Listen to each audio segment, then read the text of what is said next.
오늘 함께 묵상할 하나님의 말씀 로마서 12장 14절에서부터 16절까지 말씀입니다. 다 같이 한 목소리를 한번 읽어보겠습니다. 시작.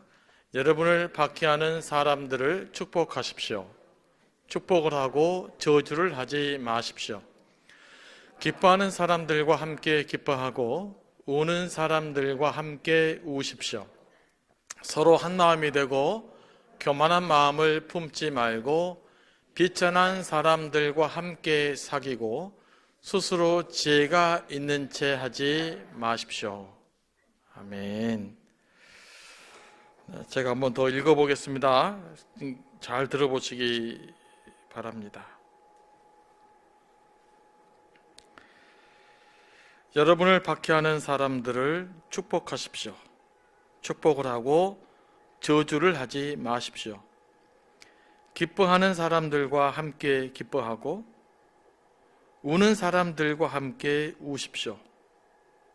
서로 한 마음이 되고 교만한 마음을 품지 말고 비천한 사람들과 함께 사귀고 스스로 지혜가 있는 채 하지 마십시오. 아멘. 우리가 다 잘 아는 말씀인데 이 말씀을 가지고 살펴보려고 합니다. 초대교회 그리스도인들은 박해를 많이 받았습니다. 예수를 믿는다는 것 자체가 박해받는다는 것을 의미했습니다. 이런 상황에서 이런 박해의 문제를 어떻게 극복해야 되는가라고 하는 것은 초대교회에서 대단히 중요한 문제였어요. 어떻게 우리를 박해하는 사람들을 대할 것인가. 예수 믿기만 해도 박해를 하는데, 내가 특별하게 아무런 잘못을 하지 않아도 나를 박해를 하는데, 그럼 우리는 그 사람들을 어떻게 대해야 되는가? 라는 질문에 대한 답을 지금 사도 바울이 이야기하고 있습니다. 이런 문제를 잘 해결하지 못하면 영적으로 문제가 생기기 때문에 그렇습니다. 누군가 우리를 박해하면 어떤 마음이 듭니까? 처음에는 힘이 센 사람들이 박해하면 두려움이 생기고 위축이 되죠. 누구든지 위축이 됩니다. 그러다가 좀 만만한 사람이 나를 박해하면 이제 미움이 생기고 분노가 생기고 보복하자 하고는 마음도 생깁니다. 그런데 이게 왜 문제냐면 내가 직접 행동을 취하지 않아도 그러다면 우리의 신앙생활이 왜곡되기 때문에 그래요. 여러분 누군가를 탁 쥐어잡으려고 독한 마음 품어보십시오. 여러분 절대 은혜가 없어요. 기도가 안 돼요. 해봐야 가짜죠. 은혜가 안 된다니까요. 그런데 한번 그래 내가 저 사람 용서해 다야겠다 한번 마음을 풀어보십시오. 그러면 은혜가 되고 해결이 되는 일들을 우리가 경험하게 되지 않습니까? 그래서 이 우리를 박해하는 사람의 문제 어쨌든 영적으로 해결해야만 되는 숙제가 초대교회는 남겨져 있었던 거예요. 특별히 우리 안에 미움이 차고 또 분노가 일어나고 보복하고자 하는 마음이 생기고 그러면 우리 영적으로 뭐가 해롭습니까? 여러분 안에 지금 기분이 나빠졌어요. 분노가 찼어요. 화가 나요. 그러면 가장 큰 문제가 뭐예요? 가장 큰 문제가 뭐예요? 하나님에 대한 감각이 사라져버려요. 하나님에 대한 친밀감을 느낄 수가 없어요. 하나님이 그냥 바로 지식으로 전락돼 버립니다. 아무런 느낌도 감각도 사라져버린 그런 신앙생활로 바로 넘어가 버려요. 지금 여러분들 누군가 기분 나쁜 사람 생각해 보십시오.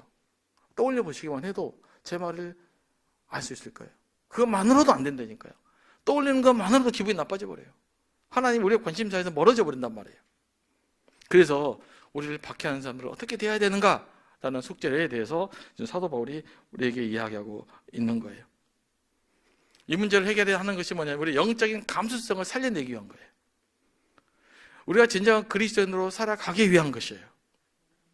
그러면 우리는 어떻게 사도 바울이 이야기합니까? 14절 말씀입니다. 여러분을 박해하는 사람들을 어떻게 하라고요? 네. 자, 여러분을 박해하는 사람들을 어떻게 하라고요? 다시 한번. 여러분을 박해하는 어떻게 하시라고요? 네, 축복하십시오. 굉장히 어려운 축복이 뭡니까? 상대방을 위해서 복을 빌어주는 것이잖아요.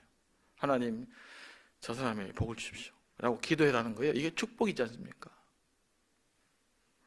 여러분, 여러분에게 마음이 속상해하는 사람들이 있어요. 그걸 축복해 주시기 바랍니다. 쉽지 않은 일입니다. 이 단어는 매우 쉬워요. 축복하라, 용서하라. 말로는 쉽습니다. 하지만 정말 축복하기 쉽지 않습니다.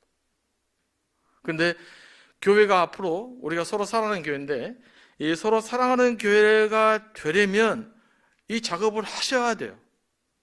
끝까지 이 싸움을 해야 돼요. 내게 피곤하게 한 사람, 내 마음대로 일하는데 방해가 되는 사람, 내가 먼저 해보자 하는데 뭐 그냥 비판하는 사람, 그런 사람들에 대해서 기어코 축복하시기 바랍니다. 이게 교회 공동체예요. 이게 살아있는 그리스도인의 모임을 만들어가는 공동체 핵심입니다.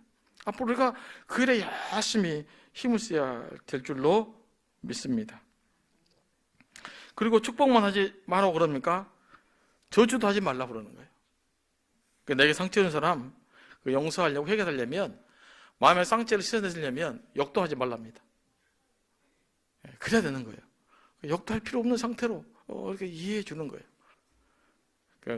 저 사람은 그러려니 하고 넘어가라는 말이죠. 저주하지 말라는 거예요. 왜냐하면 저주도 내가 자꾸 상대방을 비판하잖아요. 그러면 그 비판의 열매를 내가 먹게 돼 있어요. 여러분이 예지만 오늘부터 밤새내 저를 한번 욕해 보십시오. 그럼 여러분이 잠을 못 자요. 기분 나빠가지고. 그렇잖아요. 그럼 고통을 누가 당하는 거예요? 여러분이 스스로 당하는 거예요. 그래서 그럴 필요 없는 거예요. 다른 사람도 마찬가지입니다. 누군가를 막 원망하고 밤새내 막 떠올려가면서 욕해봐야 소용이 없어요. 그 사람은 참 잘 잡니다. 모르니까 잘 자요. 나만 괴롭다니까요.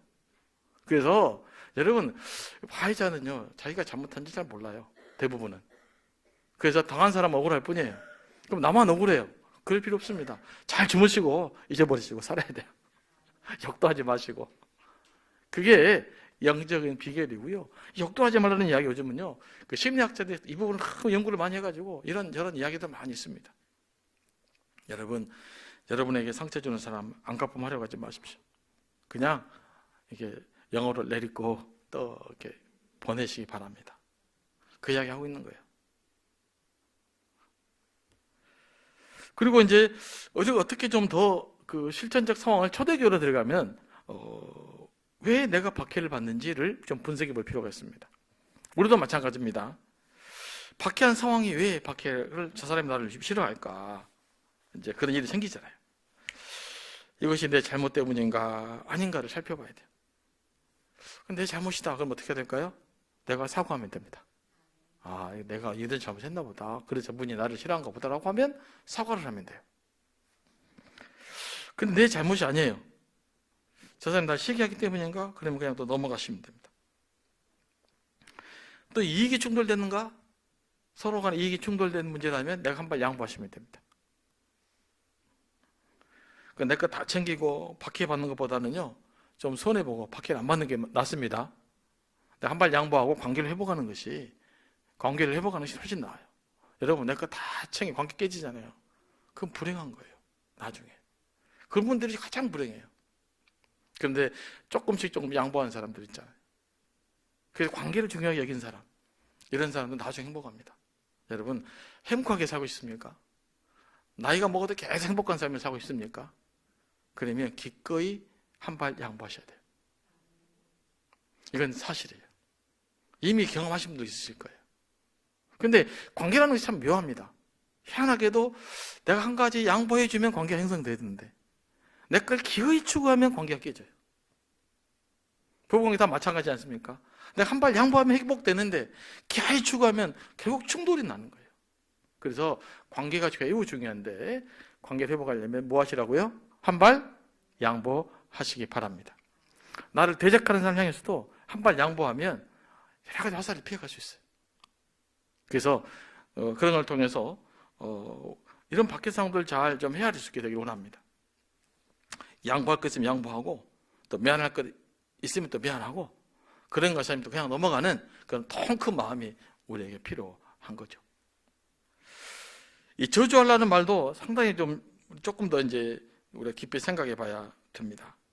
사실 내게 손해를 끼친 사람을 저주 안 하는 게 쉽지 않죠. 어떻게 내가 지금 손해보고 내가 상처받는데 저주하지 않을 수 있겠어요? 나도 비판하고 싶죠. 그러면 우리는 어떻게 상대방을 저주하지 않을 수 있을까요? 방법이 하나 있습니다. 그 방법만 유일한 대답이에요. 십자가에 달리신 예수 그리스도를 생각해야만 가능해요. 그 복음의 가치, 그 복음의 능력 앞에 서지 않으면 안 됩니다. 그래서 우리가 상대방을 저주하지 않을 수 있는 유일한 길은 나를 위해서 십자가에 돌아가신 예수 그리스도를 묵상하고 내가 그분의 용서받는, 내 죄가 그분의 보혈 용서받았다는 사실 앞에 여러분이 자신을 세워질 때 우리는 비로소 내게 상처 주는 사람을 저주하지 않고 넘어갈 수 있어요. 근데 이 복음의 원리가 빠지잖아요. 인간적 감정으로는 이게 불가능합니다. 그래서 답은 복음에 있는 거예요. 나를 구원하신 주님의 사랑을 내가 느끼고 고백하고 감사하고 찬양할 때 우리는 비로소 이 일이 가능해질 줄로 믿습니다. 그리고 축복하고 우리 박해한 사람들에 대해서 뭐 해야 됩니까? 이제는 용서하는 것이죠. 용서는 굉장히 어려운 거죠. 용서도 또 어렵습니다. 지금 제가 하는 이야기 다 어려운 이야기들이에요. 단어는 쉽지만 박해하는 사람들에게 축복하고 저주할 뿐만 아니라 한 걸음 더 나가서 실 용서까지 나가야 되는 거예요.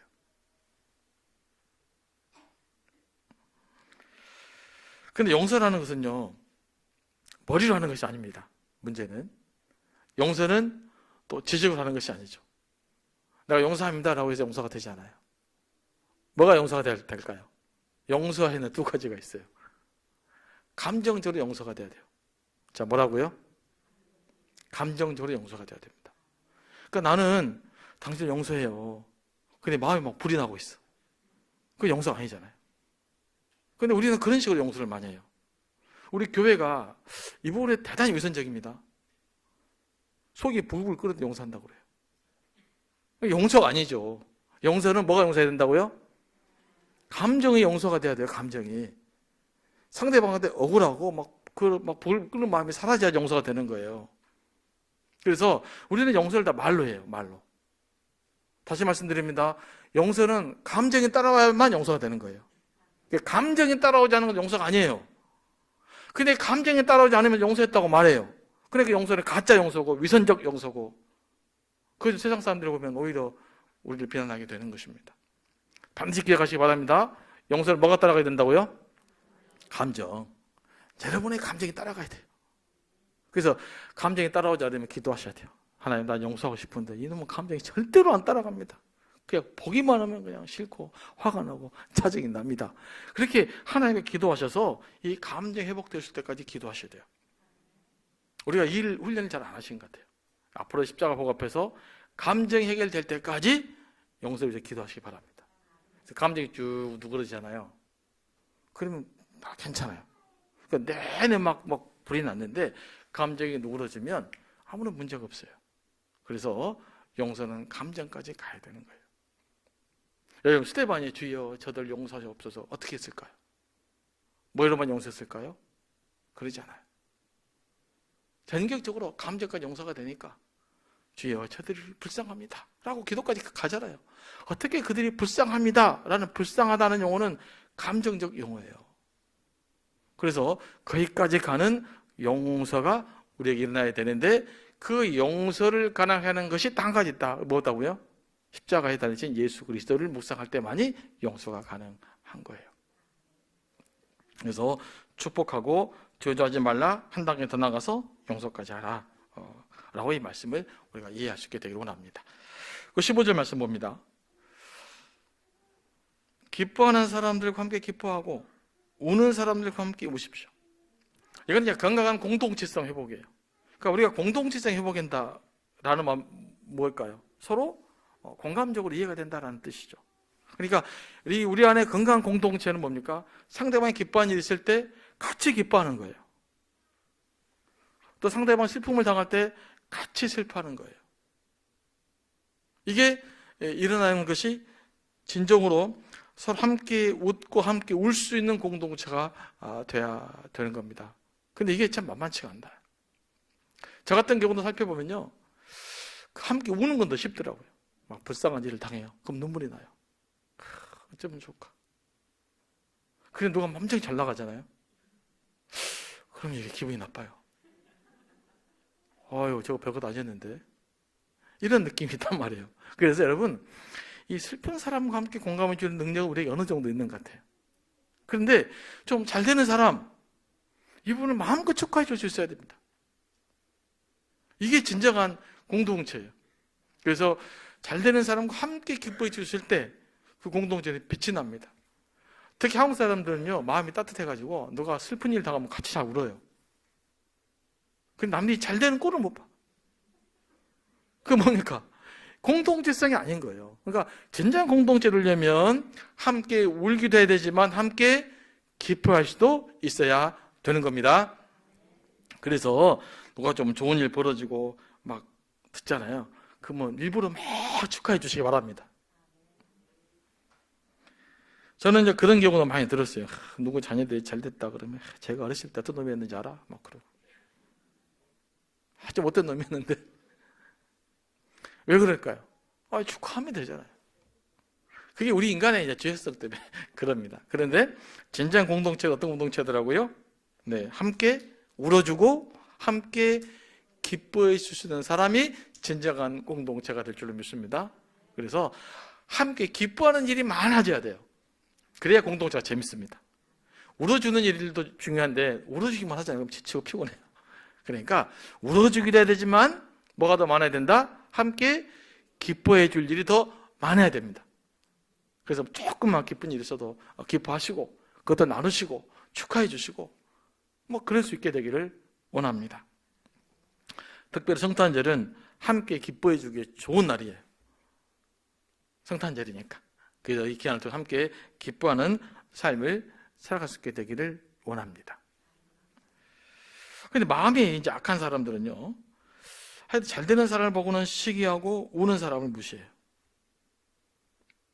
그래서 우리가 내가 마음이 악한지 선한지를 보려면 내가 잘 되는 사람을 축하해주고 우는 사람을 존중해주고 그런 마음들을 끊임없이 고민해야 될 줄로 믿습니다. 저는 이게 굉장히 중요하다고 생각해요. 우리 교회가 교회되기 위해서.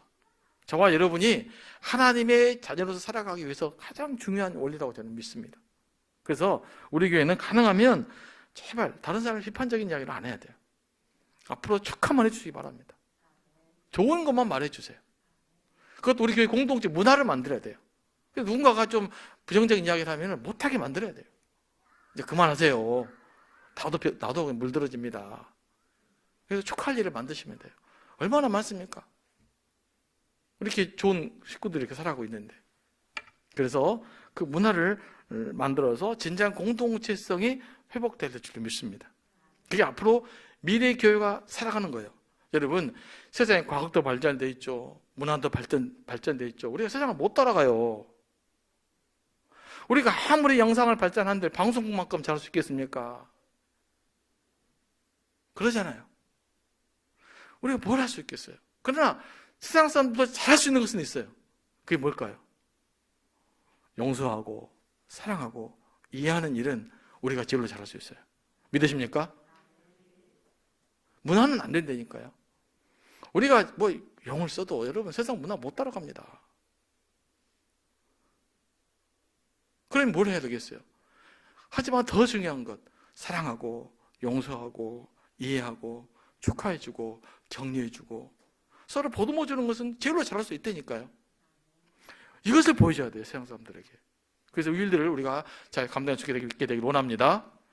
우리의 장점을 찾아야 되지 않겠습니까? 그 다음 16절 말씀입니다. 서로 한 마음이 되고 교만한 마음을 품지 말고 비천한 사람과 함께 사귀고 스스로 지혜가 있는 체 하지 마십시오. 이 말씀을 한 번은 부담 없이 읽을 수 있는 사람이 있으십니까? 이 구절을 읽는데 서로 한 마음이 되고 교만한 마음 품지 말고 비천한 사람들과 함께 사귀고 스스로 지혜 있는 채 하지 마십시오. 아무런 거리낌 없이 읽을 수 있겠어요?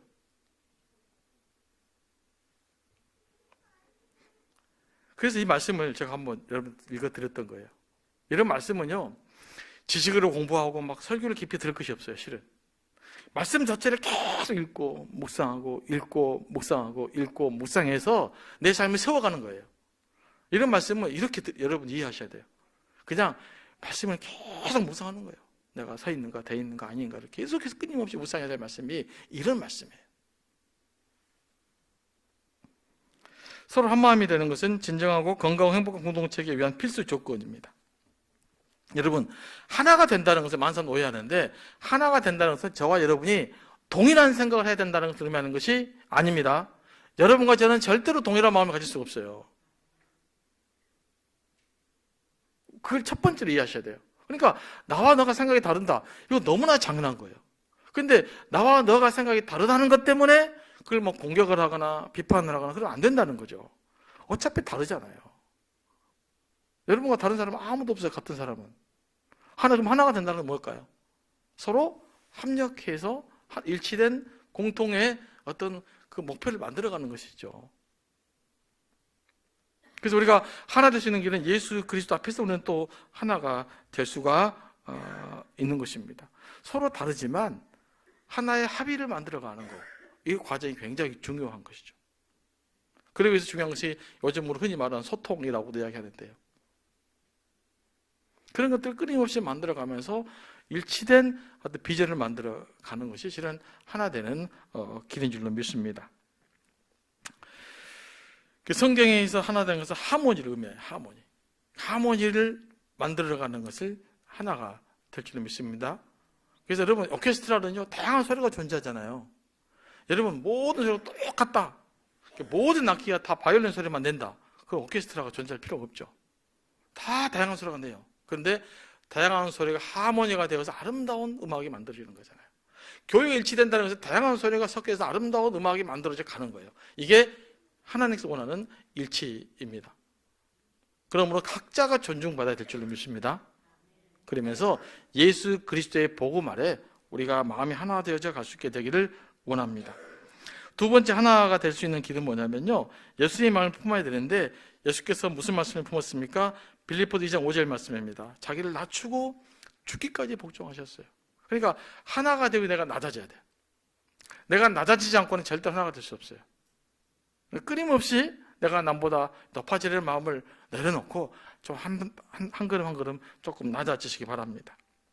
그리고 세 번째는요, 교회의 비전을 공유해야 됩니다. 자, 교회 안에서는 뭐라고요? 교회의 비전을 공유해야 돼요. 그러니까 교회의 비전을 공유될 때 여러분과 저는 하나 될 수 있어요. 뭐 순천이 됩시다, 그래 너나 순천 되게 만들어라, 그럼 하나가 안 되는 거예요. 서로 사랑합시다, 그럼 너나 서로 사랑해라, 그럼 사랑이 되지 않는 거예요. 예수님이 우리의 희망입니다, 니만 예수님의 희망이다, 그럼 안 되는 거잖아요. 저와 여러분 하나 될 수 있는 것은 뭘까요?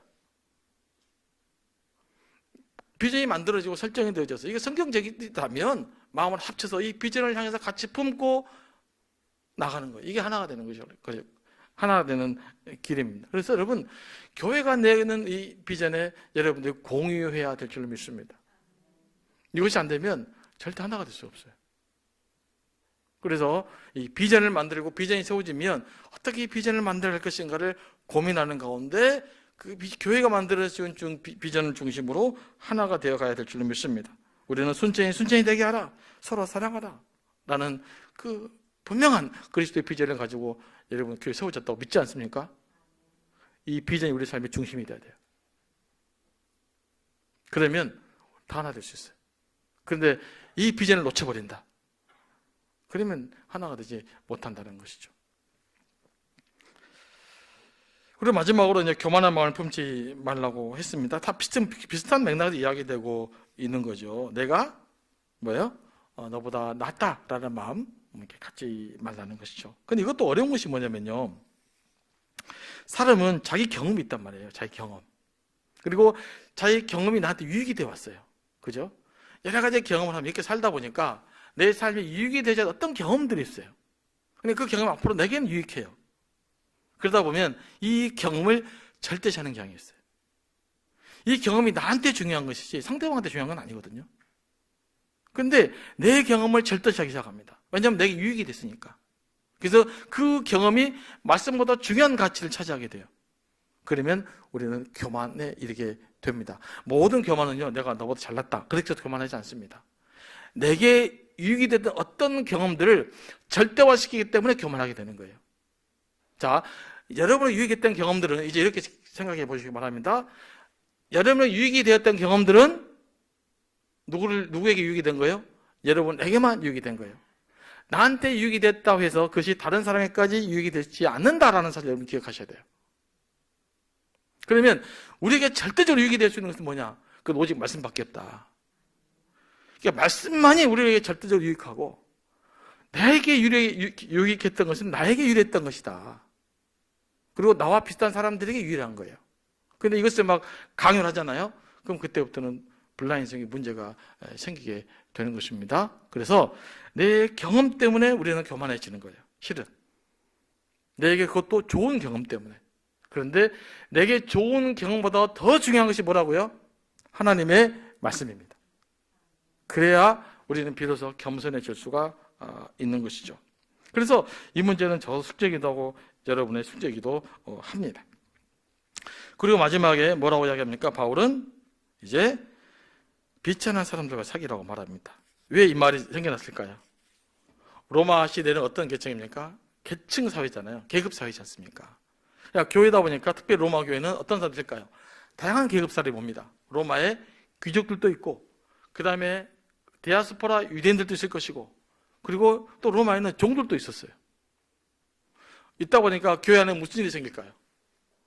네, 귀족들은 귀족끼리 모이고, 종들은 종들끼리 모여있고, 여자들끼리 모여있고, 디아스포라 유대인들끼리 모여있는 그런 현상들이 생기게 된 거예요. 이게 어떤 의미에서 자연스럽습니다. 왜냐하면 문화가 그러니까 당연히 우리끼리 어울려야 되잖아요. 옛날 양반 상놈이 모이지 않았던 것처럼. 그러니까 무슨 일이 벌어지는 거예요? 특별히 귀족층 사람들이 교회 안에 있는 천문추신들과 사귀려고 하지 않은 거예요. 벽을 그어놓는 것이죠. 그래서 사도 바울이 이야기합니다. 뭐라고 이야기합니까? 예, 비천한 사람들과 함께 사귀라고 말하는 거예요. 끼리끼리 있지 마라. 근데 여러분, 이 일이 지금 로마에만 벌어지는 걸까요? 로마에만? 현재 우리 교회는 이런 일이 없을까요? 여러분 어떤 식으로 만나고 있으십니까? 이 말을 조금 더 확대 해석해 보면요, 끼리끼리 놀지 마라 이 말이거든요. 나와 경제적인 수준이 같은 사람, 나와 지적인 수준이 같은 사람, 뭐 그런 사람들끼리 혹시 어울리고 있지 않습니까? 우리는 우리끼리, 여기는 여기들끼리. 이거는요, 로마의 지금 2000년 전의 문제가 아니라 오늘 우리 시대의 문제일 수가 있는 것입니다. 제가 이전에 한번 말씀드렸지만요, 보르디웨라는 사회학자가 구별짓기라는 단어를 써서 사회를 분석했어요. 부유한 사람들이 절대 부자들의 특징이 있답니다. 남들과 같은 걸 싫어한대요. 그러니까 내가 이제 버버리라는 브랜드를 썼어요. 근데 갑자기 자기보다 가난한 사람이 똑같은 버버리를 썼어요. 나 이거 싫어. 그러니까 더 비싼 거. 그래서 지금은 진짜 부자들은 브랜드를 안 입습니다. 다 수공예, 전문 수공업자들의 옷을 입어요. 왜냐하면 남들 흉내를 못 내니까. 이 사회는 끊임없이 구별짓기를 시작하고 있어요. 그런데 교회는 그런 거 하지 말라라는 것입니다. 이건 우리에게 상당히 큰 도전이 되는 거예요. 그래서 여러분이 만나는 그 만남의 수준을 좀 이제는 확대시켜야 돼요. 여러분 주위에 어떤 사람이 있는가 살펴보시기 바랍니다. 그리고 그냥 나랑 비슷한 사람들끼리 혹시 모여 있다면 여러분 그 공동체는 어떤 의미에서 잘못 가고 있는 거예요. 나와 다른 사람들, 함께 어우러지는 사람, 나와 학력도 다르고 경제적 수준도 다르고 여러 가지가 다르지만 그러나 함께 할 수 있어야 될 줄로 믿습니다. 그것이 우리 공동체성을 회복하기 위한 하나의 길이라는 것을 우리가 반드시 기억해야 될 줄로 믿습니다. 그래서 좀 풀어져야 돼요. 그래서 제가 이제 가장 지난번에 말씀드렸지만 제가 이렇게 가장 하면서 싫어하는 단어가 있어요. 수준 이야기를 제가 상당히 싫어합니다. 수준이라는 단어를. 우리가 어떤 수준을 이야기해 버리잖아요. 그때부터 우리는 계층화되어 버립니다. 영적 수준을 이야기해 버리잖아요. 그러면 계층화되어 버리는 거예요. 그래서 우리는 수준이라는 단어를 사용하지 않아야 돼요. 실은 수준이 없는 거예요. 누가 수준이 높습니까? 제가 여러분보다 수준이 높습니까? 여러분 그렇게 생각하십니까? 저는 그렇게 생각한 적이 없습니다. 저는 목회자의 자리에 있는 거예요. 이 교회 목사로 세우셨고 담임 세워졌기 때문에 이 자리에 지금 여러분에게 말씀하고 권유하고 있는 것이지, 저는 여러분 인격적으로 별로 성숙하다고 생각하지 않아요. 정말 그렇습니다. 수준을 이야기하면 안 되는 거예요. 근데 너무나 많은 사람들이, 너무나 많은 교회가 수준을 이야기해요. 그때 우리는 이 사도 바울이 이야기했던 비천한 사람과 사귀라고 하는 이 계층을 깨버리라고 하는 사도 바울의 명령에 우리는 정면으로 도전이 되어버린 반대적 삶을 살아갈 수가 있는 것이죠.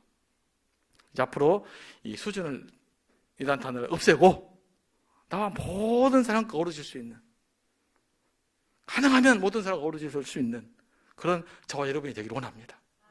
저는 그래야 하나님 비로소 우리를 쓰실 수 있다고 믿습니다. 그리고 지인을 취하지 말랍니다. 그러니까 지인을 취하기가 쉽죠. 사람은 자기의 지혜를 드러내고 싶은 욕구가 기본적으로 있습니다. 그래서 지인은 취하지 말고, 내가 별로 지혜롭지 않다. 그러니까 성숙한 사람은요, 내가 지혜롭지 않다는 것을 깨닫는 거예요.